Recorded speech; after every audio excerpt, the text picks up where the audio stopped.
Good morning, everybody. On behalf Morning. Good morning, good morning, good morning. On behalf of all of us at Stony Brook, I want to welcome you to the 11th Annual Jewish University for a Day. Our primary mission is unchanged.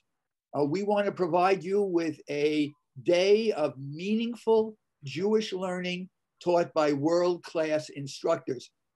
Today's program encompasses Jewish themes ranging from across the globe to our own backyard, from the beleaguered Jewish community of Ukraine to what some people believe, including the chief Sephardic rabbi in Israel believes, to be the remnants of the lost tribes of Israel living in northeastern India and Myanmar.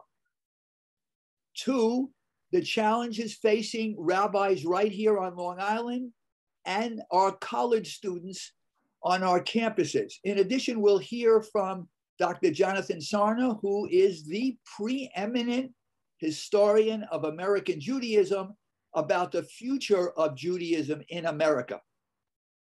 A couple of reminders. All of today's sessions will be recorded. On Wednesday, you will get links to the recordings, and you will have access to those recordings for the following 2 weeks. So you'll be able to catch up with anything you miss. You'll be able to rewatch some things. Also, a reminder that as you go into these sessions, if you have any questions, just put them in chat.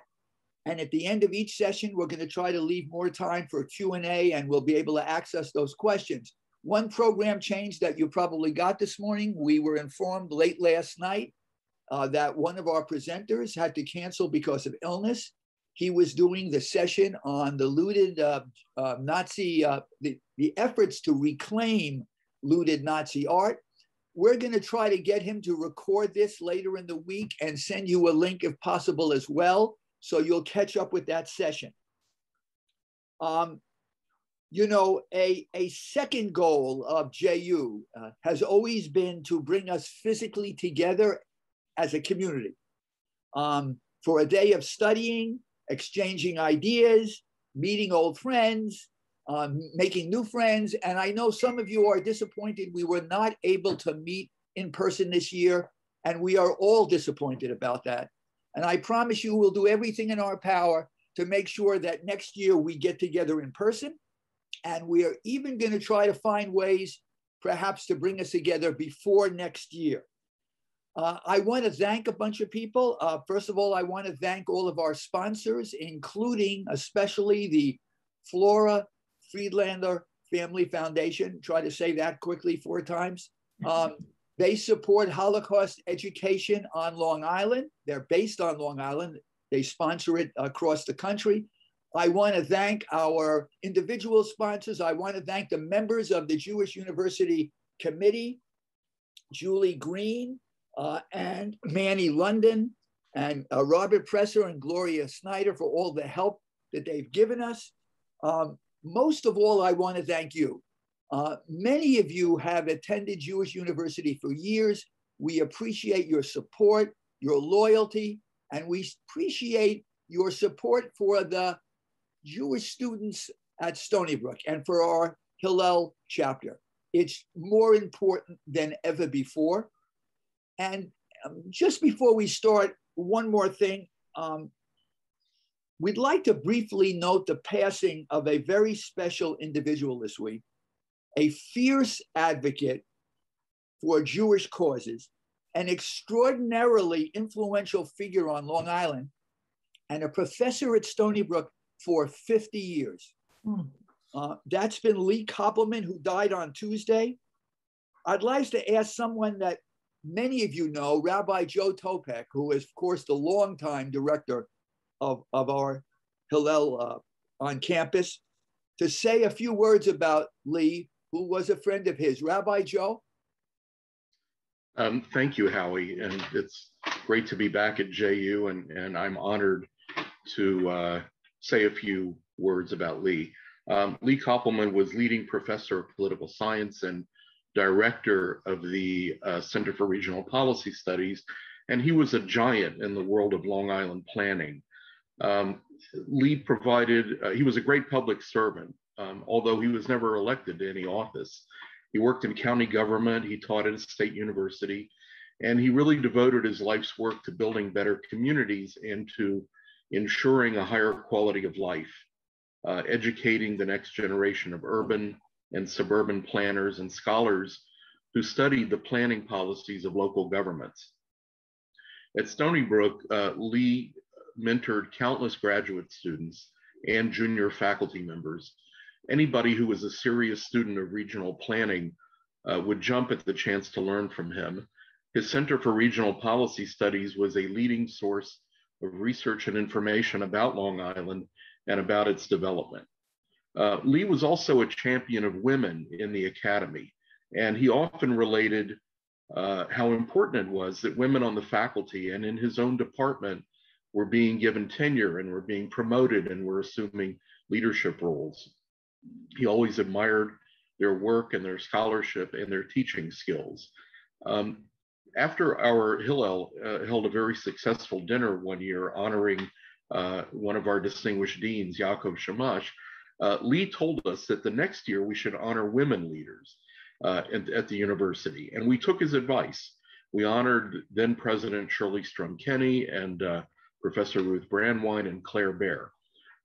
Undoubtedly, he was influenced by his wife Connie's important work and her faculty position in women's studies, but he always took an active role in promoting and encouraging gender equality at Stony Brook.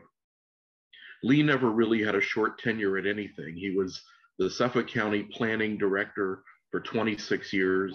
He was the Long Island Regional Planning Director for 41 years. As Howie said, he's taught at Stony Brook for over 50 years. He was married to his wife, Connie, for almost 75 years. And Lee was still teaching up until late 2021. When he made a commitment, he really kept it. I used to meet with Lee a few times a year, and where he held court in his office in the Social and Behavioral Sciences building. He knew all the players, sometimes better than they knew themselves. He knew the good guys from the not so good guys. And Lee had lived through an era when things for Jewish students and faculty members at universities was not always so easy. He was a very ardent and committed Jew, and he was a very passionate Zionist. He served in the United States Navy during World War II because he wanted to serve his country and he wanted to rid the world of tyranny. He knew what happened to the Jews of Europe who were stateless and powerless and without self-determination. And he came from a fiercely Zionist family. They worked to procure weapons for the fledgling state of Israel's defense in 1948. And Lee was often seen wearing a lapel pin that had both the United States flag and the Israeli flag on one single pin. For many, many years, we celebrated Passover Seders together. We had many meals on Rosh Hashanah, break fasts. Lee always was a very eager participant in our often lengthy discussions of points of the Passover Haggadah, and he was a fixture at Hillel High holiday services and loved to participate in the Yom Kippur afternoon discussion led by Dean Paul Edelson. Lee's legacy is one that I think we'll all feel for many years to come. The open spaces and the preserves amidst Long Island's often unbridled growth are due to Lee's efforts at ensuring that our environment would remain protected, our communities would be safe and viable places to live. Not all of the politicians always listened to Lee. Some of his bold plans for Long Island have not yet reached fruition, but hopefully they will. But he was a visionary in every sense of the word, and our debt to him is immeasurable. He directed all of his efforts to serve his community, his people, his university, his family, his students, and his friends. May his memory forever be a blessing to us all. Thank you, Joe, very much. By the way, Lee was 94 when he passed, and as Joe said, he was married for nearly 75 years. I'm now going to turn it over to our current executive director, Jessica Lemons, to start the first session. Jessica? Thank you, Howie, and thank you, Rabbi Joe. That was a beautiful, beautiful tribute. And I know it was beautiful when we heard your words at Leah's funeral as well.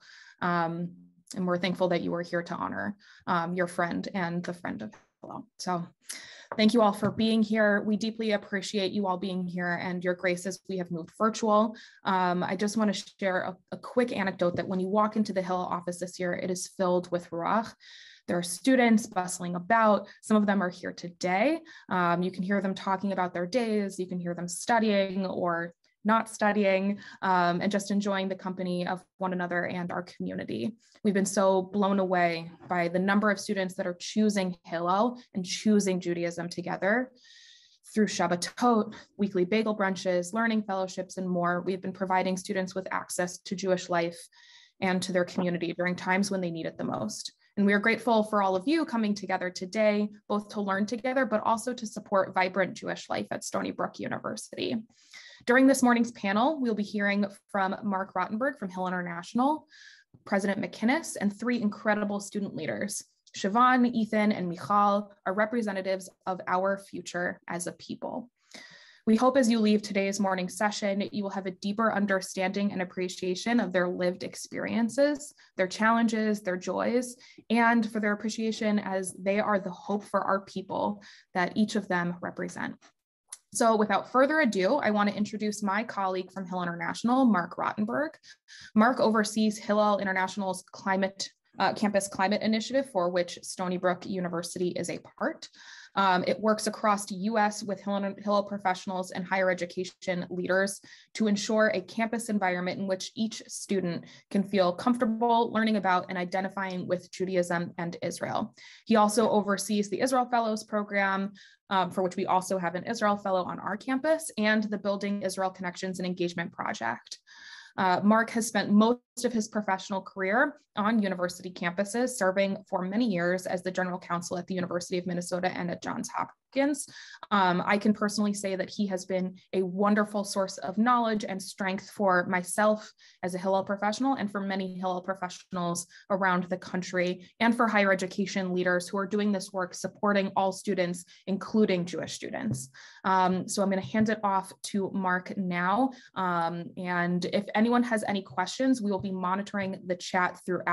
If you have questions during the panel session, we will have about 10 minutes at the conclusion of the panel for you to be asking your questions. So if you have questions directly for students or presidents or Mark, please save them until the end so that we can keep track of the questions asked in the chat. But if you have any logistical questions, feel free to put them in there now. I'm going to hand it off to Mark.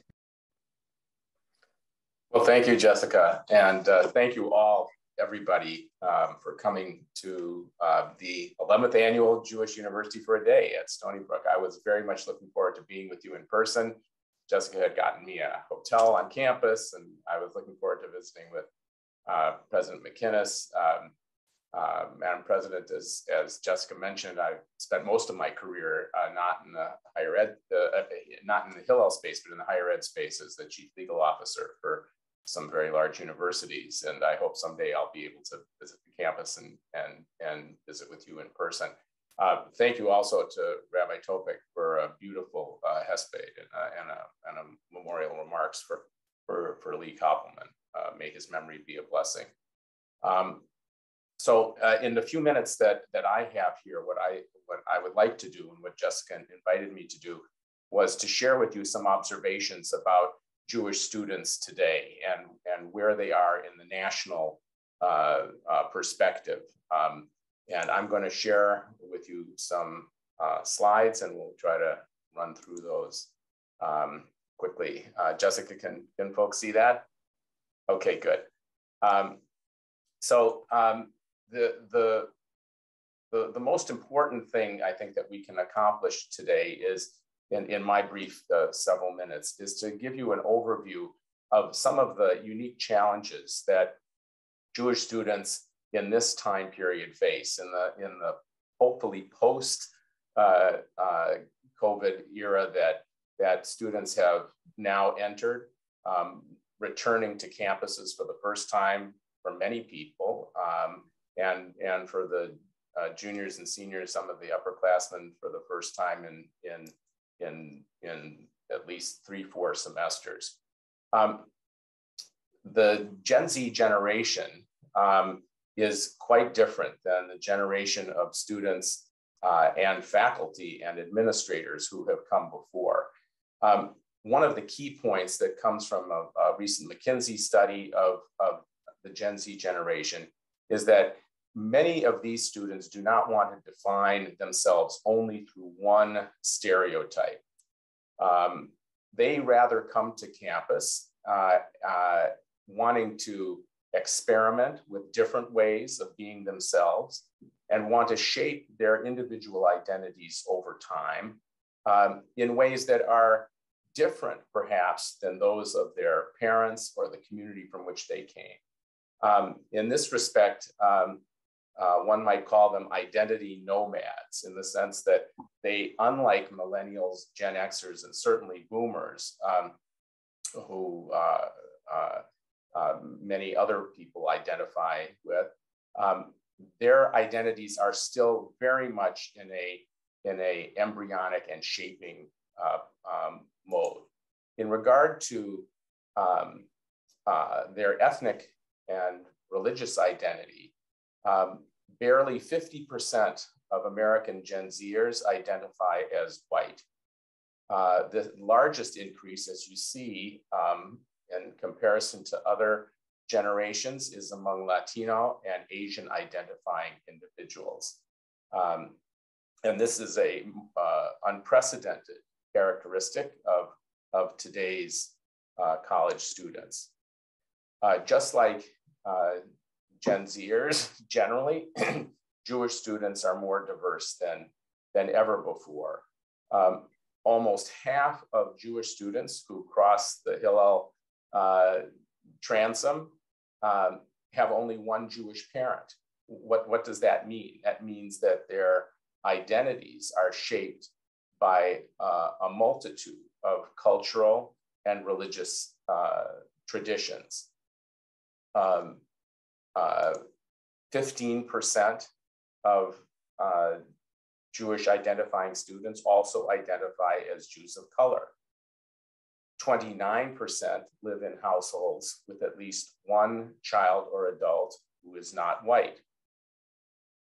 40%, and we'll discuss this in a second in a little bit more detail, 40% of Jewish identifying students identify as Jews with no religion. And as I mentioned before, almost half of Jewish identifying students have only one Jewish parent. Importantly, and this is critical for an institution like Stony Brook, which is in the New York area, young Jewish adults, if you look at the 18 to 29 bar at the top, among the college-age population, among 18, 29-year-olds, right, significantly more Orthodox and non-denominationally identifying Jews are present. And as I said, the increase in Orthodox identifying students is particularly notable in the New York region. It's actually over doubled what it would be in an age cohort, say, among 50 to 65-year-olds. Another critical component that must be understood, and President McInnis and her staff is as aware of this, of course, as the Hillel professionals around the world. By the way, 5 Hillels exist in the Ukraine right now. I wanted to call that out because that's a critical and urgent agenda item for Hillel International. But the mental health of our students has now become a source of great concern and urgency. You'll see the dramatic difference there between Gen Zers and earlier generations of students and people. In a recent survey, 80% of university presidents say that student mental health is a greater priority for them now than it was 3 years ago. And 63% of current students on US campuses report feeling overwhelming anxiety at least once in the past 12 months. Another important phenomenon that we'll probably be talking about more during today's presentations is the existence of anti-Semitism and the spike in anti-Semitism on US campuses in particular. As many of you know, but some of you may not, Jews comprise only 2% of the US population. But as you see here, 13% of all hate crimes target Jews in the United States, which is over 6 times the number of Jews representing in the population at large. And startlingly, 60%, well over half of all religious motivated hate crimes target Jewish people. This is from the US Department of Justice statistics. These figures have to be borne in mind when we understand how do Jewish students feel about their identities when they come to campus. Their identities on campus have to be contextualized within the dramatic spike in anti-Semitism that has occurred in the United States in just the past few years. That has nothing to do with college life, right? Sadly, however, there's a serious lack of awareness of the extent to which anti-Semitic attacks and anti-Semitism generally exists in our country. Half of all Americans don't even know what anti-Semitism is. They don't know what the term is, and they don't know anything about its dramatic increase in the past several years. That's why some Jewish organizations have chosen to not use the word anti-Semitism, but to talk in terms of Jew hatred. This contrasts, this lack of awareness among Americans generally, contrasts with the actual lived experience of the American Jewish community. 75% of American Jews feel that there is more anti-Semitism today than there was in the past. And in particular, with respect to young American Jews, college-age Jewish students, among 18 to 29-year-olds, 45% of them feel less safe in their Jewish identity, in expressing their Jewish identity, than just 5 years ago.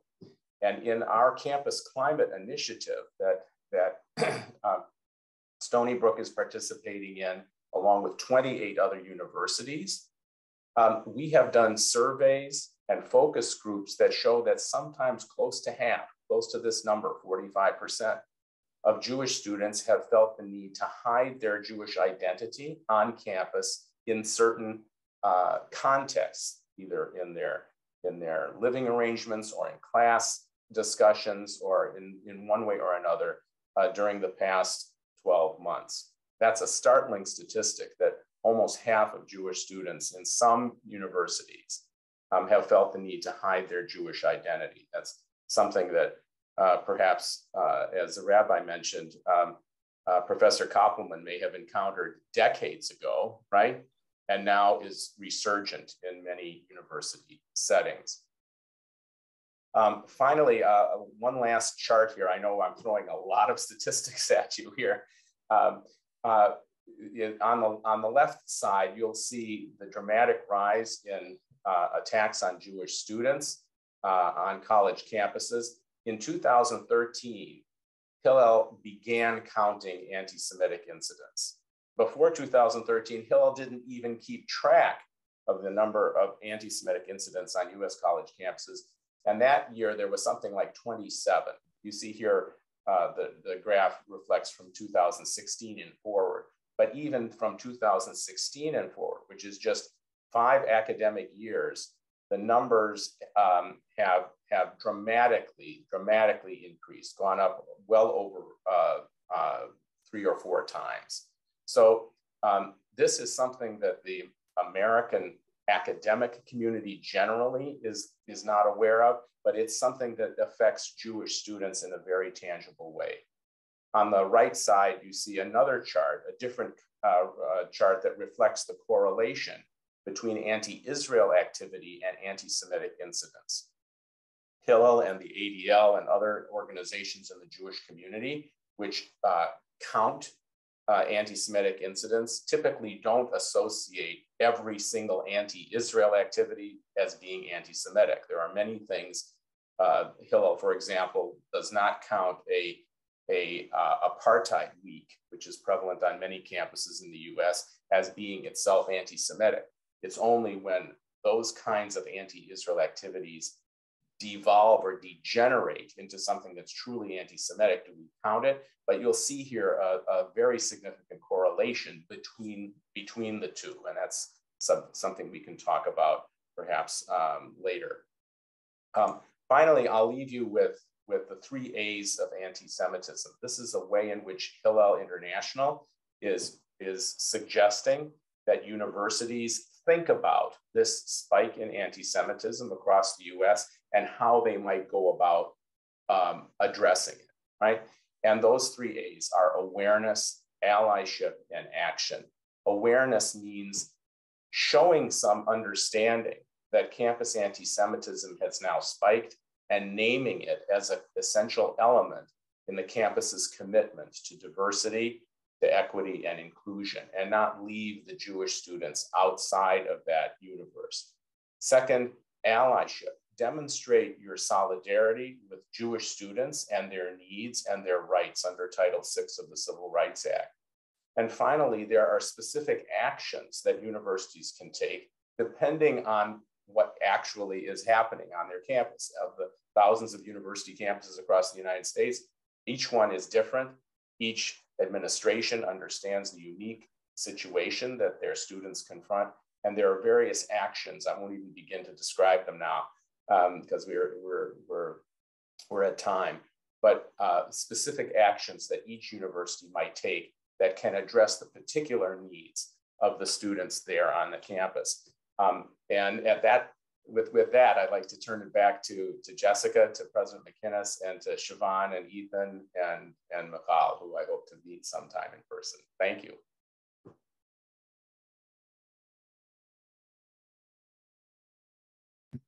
Wonderful. Thank you, Mark. I'm just going to quickly introduce President McInnis.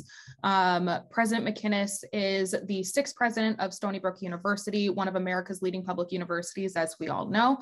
She has been president since July 1, 2020, which, taking liberties with her introduction, that is one heck of a time to be the president of a university. And so I think we give her a lot of credit for the work that she has done on campus so far, engaging students and really making this a worthwhile place to attend university.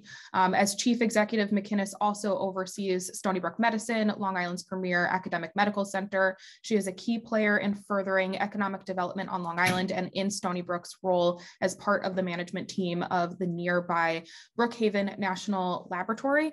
McInnis brings to Stony Brook her humanist values as a renowned cultural historian of the 19th century American South, among them her conviction that institutes of higher learning should use their expertise and influence to address major societal problems. So I'm going to hand it off to President McInnis and the rest of the students for a panel. Thank you for that, Jessica and Mark. Thank you very much for your presentation. I certainly learned a lot about that. So thank you. First of all, I want to thank you all for inviting me to be part of today's event, and it's certainly a pleasure to be able to speak with our strong network of Jewish students, faculty, staff, and donors. I want to thank Stony Brook Hillel for its work in putting together the 11th annual Jewish University for a Day. And I know that that is a really rich and critically important event on our campus. I'm really proud of our Jewish Seawolf community and grateful that its members have been able to really continue this sense of community despite the challenges that the pandemic years have presented, working virtually and remotely to make sure that this annual event continues. I'm sorry we weren't able to be together in person. I'm glad that at least technology makes it possible for us to see each other, to continue the conversation, to continue the strong community here. And I sure look forward to a future year when we can be together. I know we're all looking forward to the many conversations that will take place today, covering topics as broad as Torah commentary on the Middle Ages, the connection between vegan meat and Jewish dietary laws, the future of American Judaism, and many other topics. As Jessica said in introducing me, I'm relatively new to the Stony Brook community and to being president here, beginning really in the height of the pandemic. And I'm really grateful for this opportunity to understand the thoughts and needs and creative visions of this community as I continue to get to know our Stony Brook community even better. So since I started, I've worked very closely with our Vice President of Equity and Inclusion and our Chief Diversity Officer, Judy Brown-Clark, to strengthen our commitment to inclusive learning and anti-racist action. We are deeply committed to building both the physical spaces, but also the institutional structures that allow us to cultivate diversity, generosity, and respect. We are at a critical point in the history of our country. And while on the one hand, we have a wave of DEI initiatives that are sweeping the nation, especially in university campuses, but on the other hand, we have seen a really alarming and concerning spike in racist and anti-Semitic incidents that we've seen at institutions of higher education in the US, as well as more broadly in US culture. These actions and sentiments are antithetical to the values of Stony Brook University and my own commitments. I know they have produced fear and anxiety, and they signify the opposite of what our university seeks to cultivate, where we are seeking to cultivate growth, community, innovation, the exchange of critical ideas and knowledge. With this in mind, I'm eager to hear from you all, and I'm especially looking forward to hearing from our students today. I want to learn how Stony Brook can be there for its Jewish students, how we can support you, cultivate your successes, and help enable further important exchanges. Your voices are integral in our mission to build a world-class university that leads with respect and care and civility as central tenets. So now I'd like to introduce our panelists for today, who will join me in what I know is going to be a productive conversation about Gen Z and the future of the American Jewish community. So if each of you would just wave hello as I say your names, and then I'll give you a chance to introduce yourselves. So we have Siobhan Cohen, who is a Stony Brook University junior and the vice president of the Jewish Student Association Board. We have Ethan Ertel, a senior and president of Seawolves for Israel, and Michal Kiroff, who was 16 when she started her freshman year last fall at Stony Brook. So thank you all for being here today, and let's get started. So what I'd love to first ask each of you to do, as you say a few words about yourselves, maybe tell the Stony Brook community gathered here today what brought you to Stony Brook. And Siobhan, I wonder if you would start us off. Sure. So I grew up in Manhattan, and a big criteria for me for university was somewhere not too far from home, but still far enough that I, wasn't living there and wasn't there day to day. And so Stony Brook for me was a very perfect distance to be. The affordability of Stony Brook also really drew me here.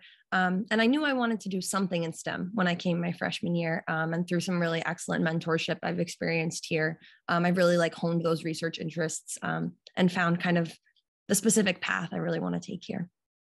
That's really great. Ethan, would you go next? Yeah, sure. So yeah, when I was back in high school, I've always been also STEM oriented, but knew that I wanted to be a doctor, maybe go into physician scientist and the PhD route. So I knew that Stony Brook was a pretty high research institution, also close to home. I'm from Dixville, Long Island, not too far from here. And also, like Siobhan said, it's also really affordable for my family, coming from a lower income class. So it was pretty much the perfect situation for me. Yeah. Good. And Michal? Hi, I'm Michal. When I first applied to Stony Brook, I kind of knew that I wanted to be in a place outside of New York City. And coming from my high school, I had been enrolled in Queens College, where there's such a diverse and big Jewish community. And I kind of wanted to see what it would feel like to go to a college with something that had more of a smaller Jewish community, a more tight-knit Jewish community. That's great. That's great. So we just heard a really interesting presentation about Mark Rotenberg of Hillel International that laid out some statistics for your generation, some of which I was surprised by. It was interesting to see the really significant demographic shifts. And I wonder if each of you could say a little something about your reaction to the presentation, what resonated with you, maybe what surprised you. And let's go in reverse order. So Michal, will you start us off? Yeah, I think I wasn't so surprised, unfortunately, because I have noticed within the past few years that there have been a tremendous increase in anti-Semitic incidents across college campuses, across high school campuses. I think what surprised me the most was the correlation between anti-Zionist incidents and anti-Semitic incidents, and how each time one of them spiked, it would translate into the other as well. Yeah. Ethan? Yeah. It actually confirmed that the presentation, by the way, Mark, was great. That confirmed my experience in college, in the sense that there's been a huge increase in diversity in who identifies as Jewish and as other ethnicities and races. Because, I mean, coming to Stony Brook University, for example, we have such a diverse population, and I have like the luxury of kind of being exposed to all that and making friends and connections from different cultural backgrounds. And within just the Jewish community, I've been able to learn from experiences that are completely different than mine, but we still have a common thread, both being Jewish. So it's really cool to have that growth, or growing experience, in university. Yeah. Siobhan? Yeah, kind of building off what Ethan said. I am one of those more common Gen Z Jews with only one Jewish parent, and it happens to be my dad. And so I'm really lucky to have found a space in Hillel where that is acceptable, and I'm welcomed as just as Jewish as anyone else. And then as far as just diversity within the Jewish community, I was really excited this year because we realized that the Jewish Student Association board is actually primarily Sephardic and Mizrahi. And that is not an experience that I have ever had in any Jewish community before. So that was just like something really exciting for me the past couple of years, that there are so many Jewish students with my type of background. I never had that experience growing up in my high school or in my synagogue. Yeah, that's great. I wonder if each of you could say a word about what it's like to be a Jewish student on campus at SBU. And Ethan, why don't you start us off? Sure. I feel like the definition of being a Jewish student on Stony Brook's campus, for example, is Hillel. I feel like they're the central umbrella or tie of what the Jewish experience is at Stony Brook, mostly because a lot of us are super studious. So outside of Hillel, we kind of just focus on academics or other extracurriculars.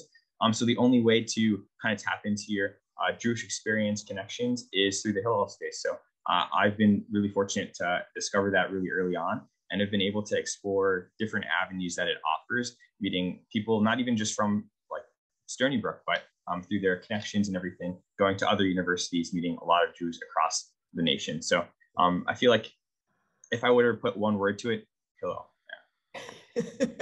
Would either of you like to add anything to what Ethan said? Sure. Oh, sorry, Siobhan, you can go ahead. I was just going to echo what Michal said earlier about that. We have a very tight-knit Jewish community, and that kind of goes to what Ethan was saying as well, that our central point is this Hillel office that I'm sitting in right now. And I just have really enjoyed having a tight-knit group. I know everyone by name. I recognize their faces on campus. And it's nice to have people to see at a big university that you can always wave to and will always stop and have a chat with you.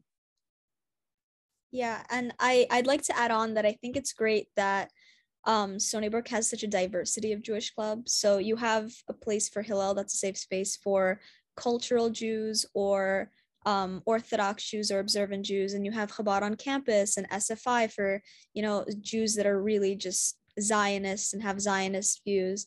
And so I think that Stony Brook is really, really diverse in their Jewish clubs and how accepting they are of different types of Jews. Great to hear. Tell us a little bit about your lives outside of the classroom. Siobhan, why don't you start us off?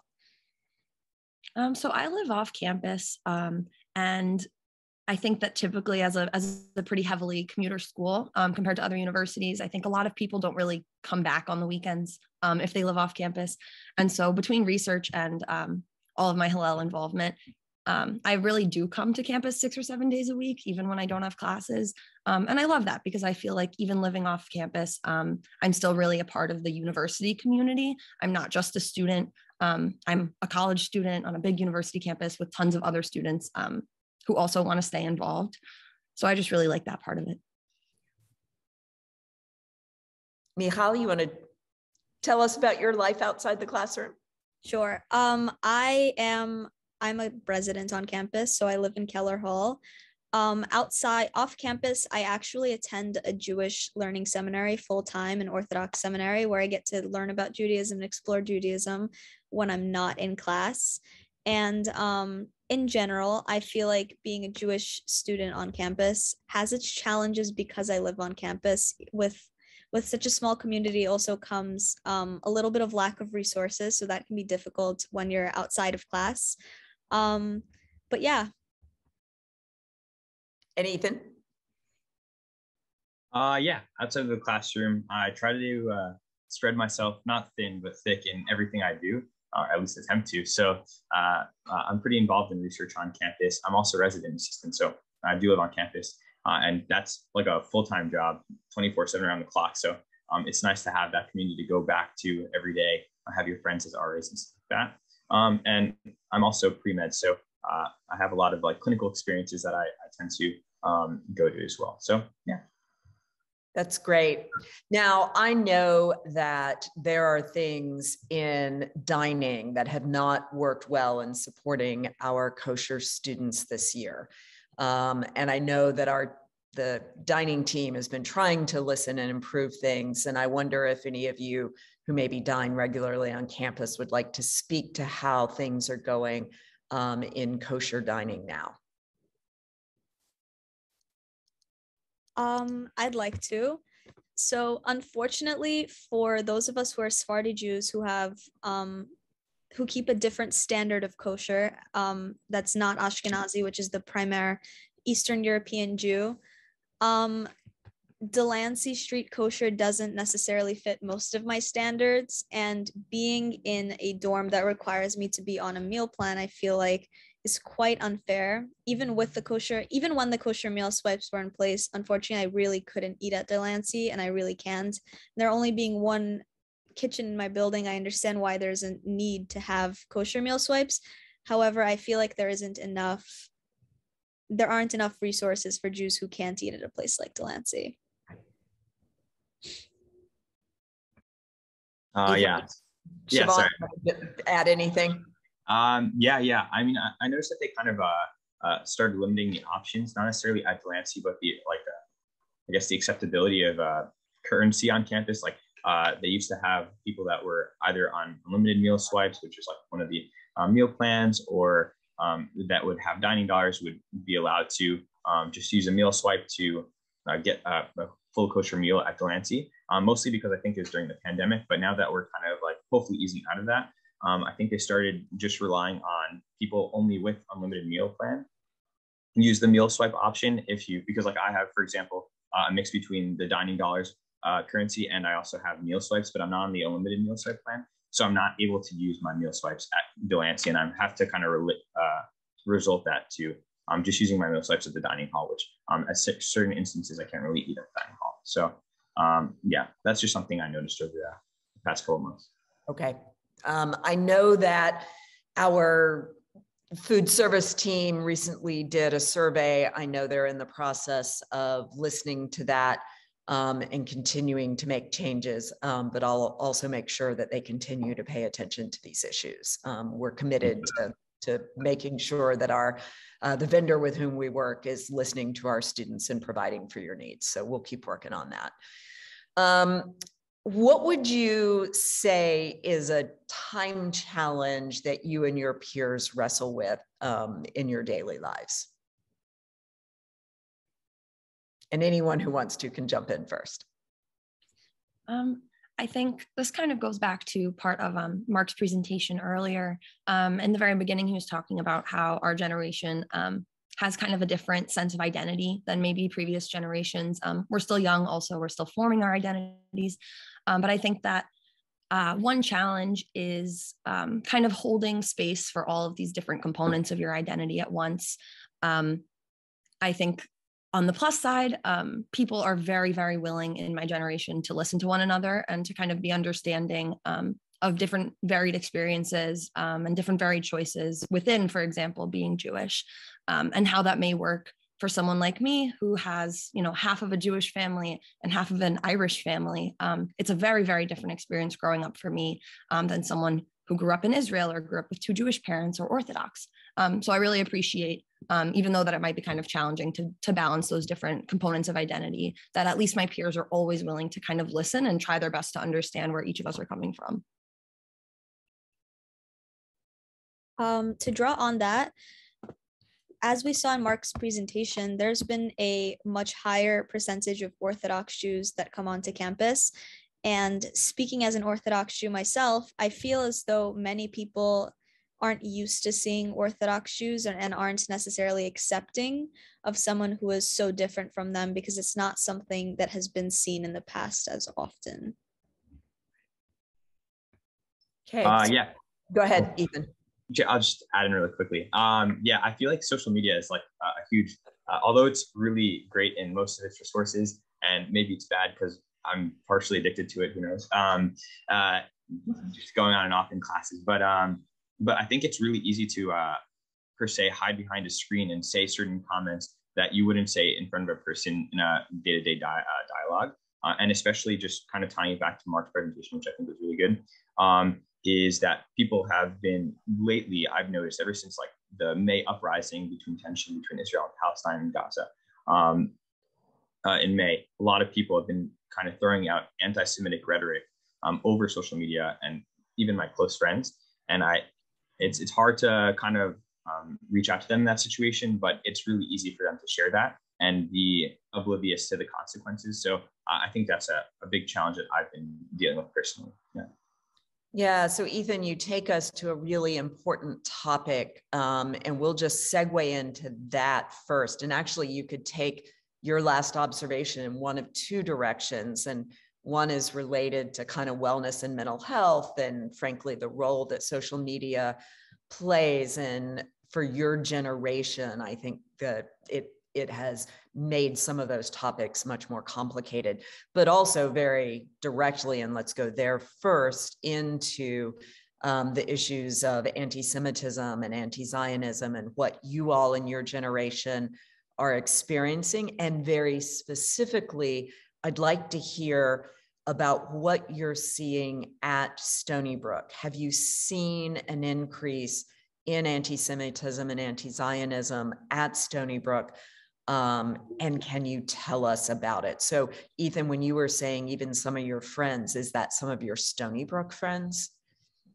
Yeah, so thankfully, lately as well, I don't think anti-Semitism on like a presence on campus, like physically a presence on campus, has been a threat for years. We used to have Students for Justice for Palestine that used to infringe on a lot of Steals for Israel events, just advocacy for Israel pride or certain highlights of the country. And they used to hold rallies and protest at our events, which was really difficult to handle. But recently, thankfully, who knows if it was the pandemic or what it may have been, what it may have been, there hasn't been a physical presence. But yeah, I can 100% advocate that there's a pretty little scary growing presence on social media from my closest friends on campus. I don't know. I don't believe it's out of harm, like they're doing it intentionally, of course, but it's just very easy to meddle with the territory of anti-Israel, anti-Zionist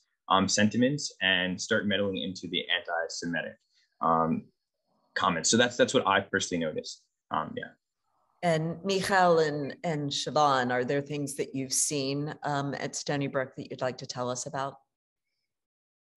Yeah, just to draw more off of what Ethan was saying about how SJP used to try and target Zionist organizations. Not only that, but I'd like to highlight that sometimes it does translate into anti-Semitism as well, just because they would also try and target organizations like Chabad on campus that provides Jewish resources for students, but is not necessarily a Zionist organization.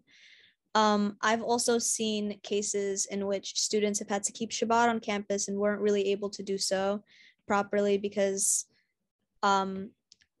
I have a close friend who a few semesters ago over the whole COVID pandemic had gotten a call 10 minutes before Shabbos, before Shabbat, saying that she had COVID and she had let her RA know that she can't leave the premises now because it was Shabbat and we aren't allowed to use public transportation or electricity.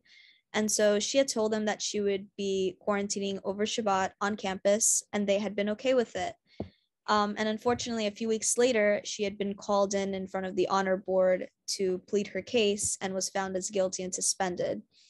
And she wasn't even necessarily allowed to plead her case. They didn't let her bring in her rabbi to explain exactly why she couldn't leave campus. And I don't think that it's with anti-Semitic intentions, but I think it's because we don't necessarily have a willingness to listen to each other and to try and relay our ignorance on anti-Semitism.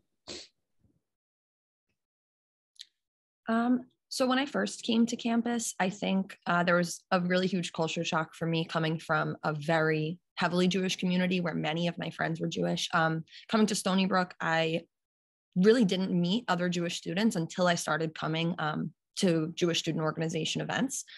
And so the first couple of years I was here, the primary anti-Semitism I experienced was, again, more out of ignorance than anything else. Comments like, "Oh, I've never met a Jew before," or like, "Why do you have to skip class? Like, this isn't a normal holiday," that kind of thing. And then, as Ethan mentioned, I think when things went online, people didn't have as many opportunities to discuss things in person, and people really kind of jumped on social media as a way to like express opinions. And as the Jewish Student Association vice president, I'm in charge of all our social media. And we received in around the same time frame in May, a lot of messages and DMs and that kind of thing from students regarding conflict in Israel and Palestine. And we are a completely cultural and religious organization. And so it was a little hurtful to see us all kind of being lumped in as one group and kind of ignoring that our club was supposed to be a safe place for Jewish students. And that wasn't really how we were being treated at that time. I think it has gotten slightly better. People seem to have kind of moved on very, very quickly, but the Jewish community has not. So I think that's another point to think about. Okay, so you've raised some really important points, some that are very specifically around anti-Semitism and some that are more broadly about some of the challenges that your generation has faced in what the pandemic has forced in terms of moving away from in-person interactions to a more online world, which unfortunately I do think makes a lot of these challenges more significant. I wonder if each of you could say a few words about ways that both Hillel and the university can do a better job of supporting you, and whether that is through the topic very specifically of anti-Semitism or more broadly around mental health. Please feel free to share your thoughts. Yeah, for sure. I I think we experienced something close to it back in May as well. But once again, throwing it back to Mark, the concept of awareness of the university towards anti-Semitism, I think is super important, and I think it's one step in the right direction of kind of help grieving those that are Jews that are affected by anti-Semitism, or feeling them or making them feel more comfortable in the university. It's just showing awareness that there are anti-Semitic acts that are going across the country, even on college campuses. And it would be really helpful for, recognition, essentially. Yeah.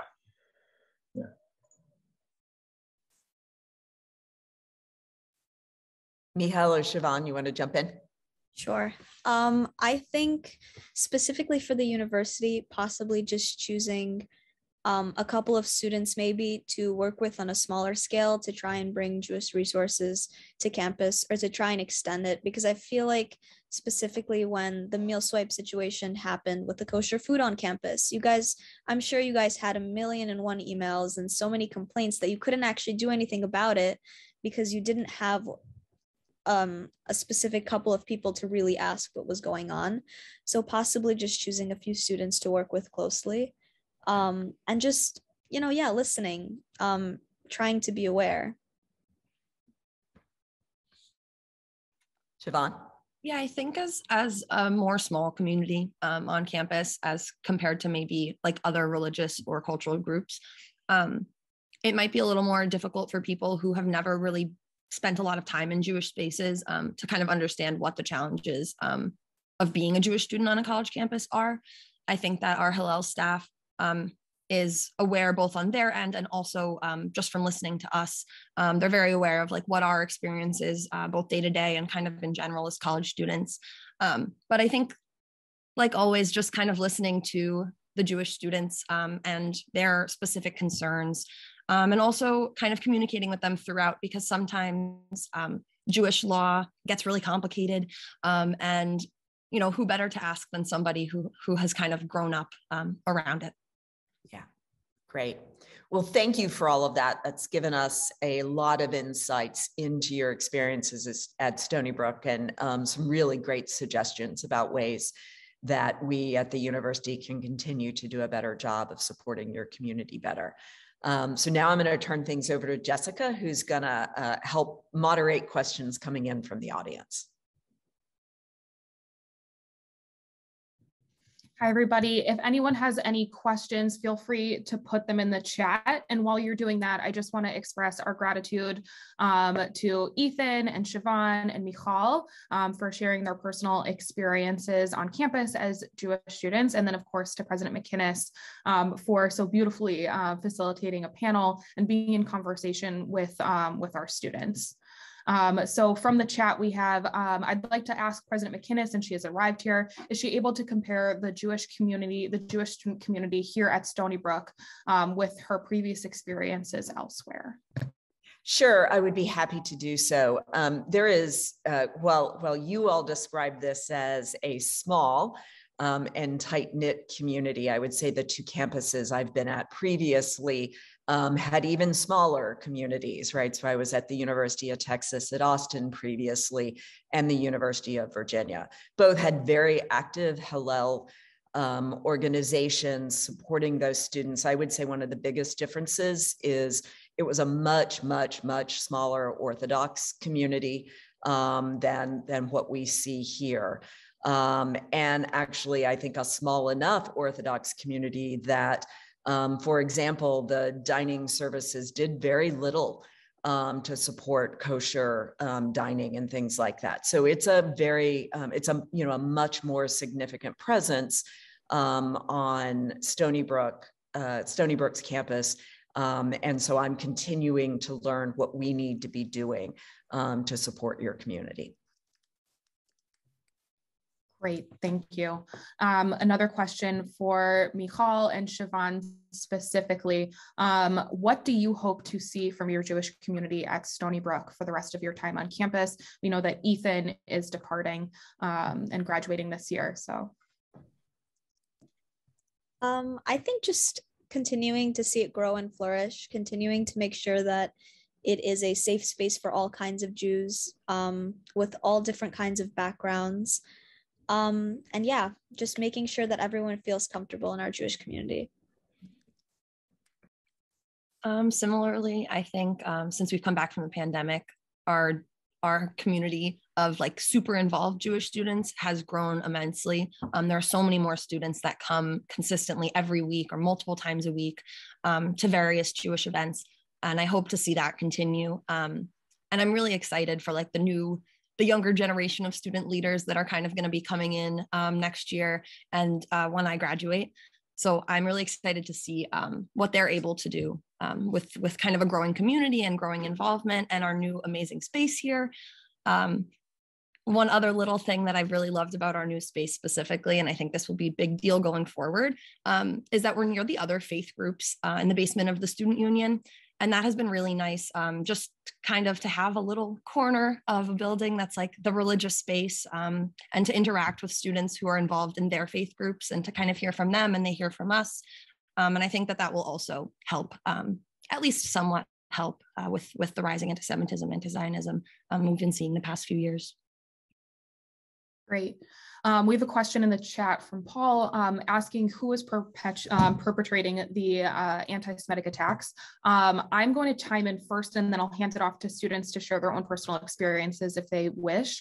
But I will say from most of the data that we've collected at Stony Brook and Hillel International and in conversations anecdotally with students, a lot of the conversations that they're having where they feel like they're getting microaggressions or they're having these moments where it's overt anti-Semitism. A lot of the times it's in conversation with their peers or online where it's an anonymous person, or even sometimes it's just a misstep by a professor. And so I think it's really across the board. And I think some of that lends itself to a second question about the Campus Climate Initiative for President McInnis and what we hope to achieve in our collective participation in that. Before I jump there, I want to hand it off to students if they have anything that they wanted to add about the perpetration of anti-Semitic incidents. I could definitely just second what Jess was saying. Yeah, for sure. Just in conversation, simple microaggressions that most people just think are harmless, but it could really affect you. So, yeah. Fabulous. Great. So as we mentioned at the beginning, the Campus Climate Initiative, which Mark Rotenberg is one of the fearless leaders of, is an initiative on several college campuses. It is an application-only process right now. So we are one of the universities selected to be a part of this initiative, and it really works to deepen the connection between university administration and leaders and the local Hillel and Hillel International. We are very fortunate, especially with a new Hillel director and a new president, that we were selected to be a part of this initiative. So I'll hand it off to President McInnis to give a little bit more color there. Yeah, happy to do so. One of the really core values of Stony Brook is that we are a community that is committed to making it an inclusive space for a truly diverse range of individuals. And so we were excited to be able to be part of this initiative because we think this continues to deepen our ability to build the kinds of structures, the kinds of policies, as well as the kinds of conversations that truly allow us to build an inclusive community that learns how to have dialogue across difference, that learns how to support our students of differing religious beliefs, different backgrounds, different life experiences. We really are trying to build this inclusive community that is committed to diversity. And it's work that we need to be doing every single day. And so we're really glad to be part of this initiative and to help it deepen really who we are as an institution. Jessica, is there anything you want to add about it very specifically? Yes, I also will say that we also have Rick Cateau here, who is the VP for Student Affairs, who has been really instrumental in implementing this initiative on campus, in addition to, as President McInnis mentioned, the new-ish Chief Diversity Officer, Judy Brown-Clark, who has also been really fabulous. So we're working on things like a real holistic data review of all of the policies and procedures on campus and how they may or may not be supporting Jewish students and really all students in the broader framework of diversity, equity, and inclusion. And then we're doing some data collection in terms of what do our Jewish students on campus look like? What are their lived experiences? I think we're hearing right here from three very different students who are really involved in the student community, in the Jewish community. But what is the representative, all of the folks at within the Jewish community, and what are their lived experiences on more of an aggregate scale? So those are some of the initiatives that we're working on. And then once we finish the data collection and the policy and procedure collection process, going from there and coming up with a real strategic plan of how do we move forward to support Jewish students within the broader framework of diversity, equity, and inclusion. And then I want to hand off one last question to Mark. So it's going to be a twofold, because one, I want Mark to chime in on CCI, just because he is the guru for all things Campus Climate Initiative. And then there's also a question in the chat about how you distinguish anti-Zionism and anti-Semitism in your tracking, and where does BDS fit in? Thank you, Jessica. I just wanted to thank President McInnis for her comments about our climate initiative. And Jessica, of course, has been the leader on campus, and as she said, in creating the space for this initiative to be successful at Stony Brook. As I mentioned, I think initially we have 28 campuses across the United States in conjunction with the American Council on Education.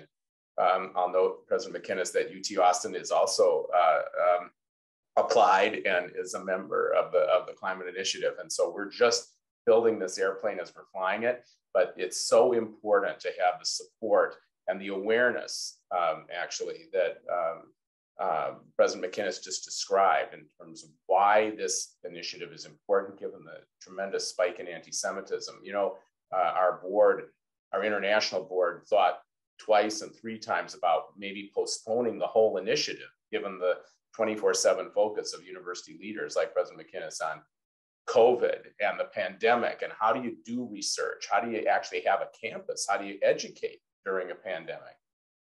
And the international board decided, no, this can't wait because of the geometric spike in these attacks. And so for universities like UT Austin, like Stony Brook, to actually step up and say, yes, we will try to get better at this too during this time, unprecedented set of challenges for American universities, it's really to your credit. So I just wanted to say that. Thank you for being willing to participate in this important initiative.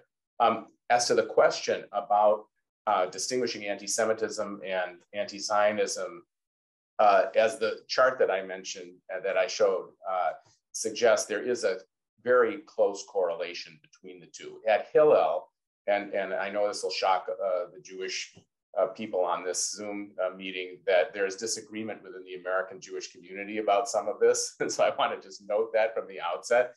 Not all Jews agree with how I'm describing this right now, but Hillel does not assume that every anti-Zionist attack is anti-Semitic.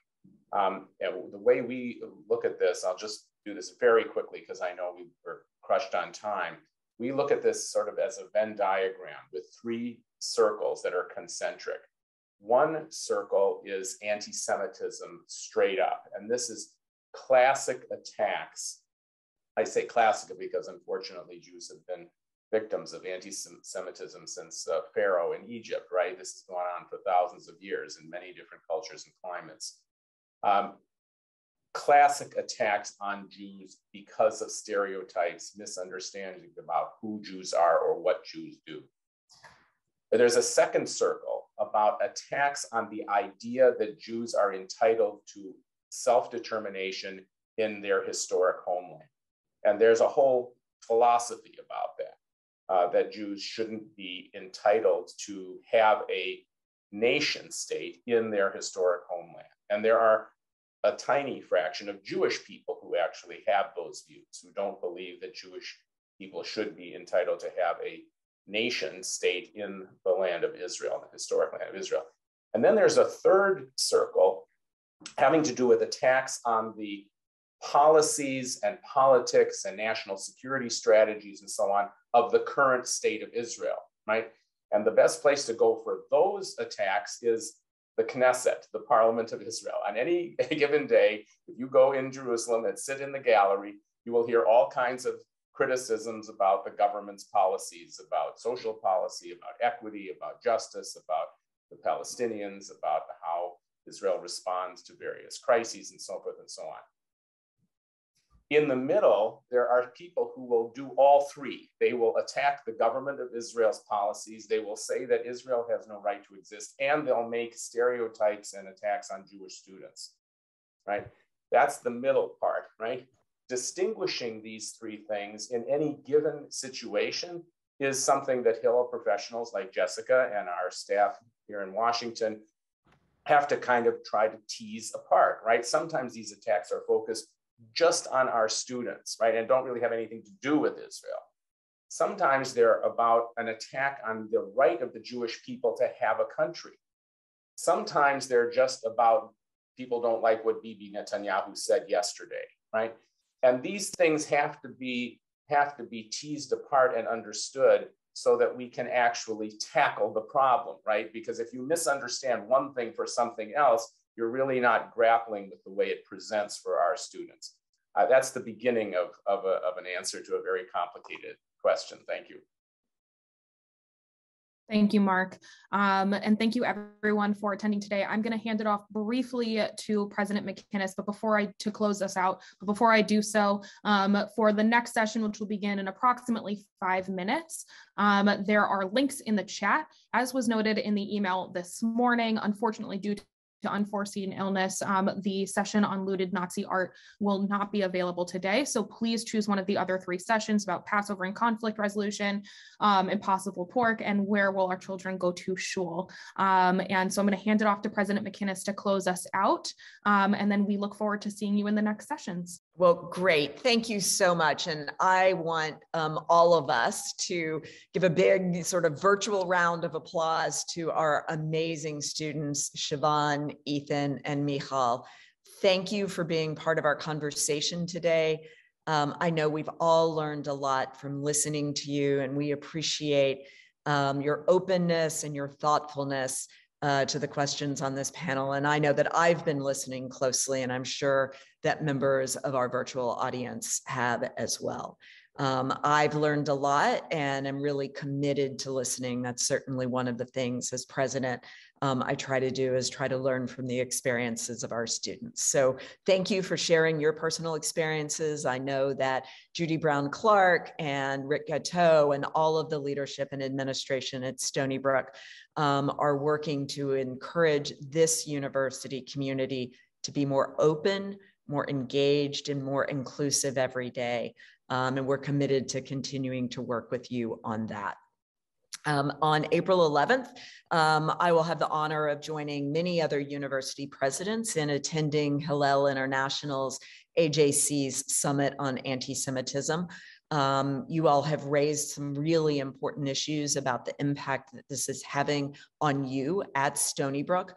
And as Mark has so laid out for us, a really complicated and important set of issues for us as university presidents to understand. And I look forward to learning more about this in that setting as well.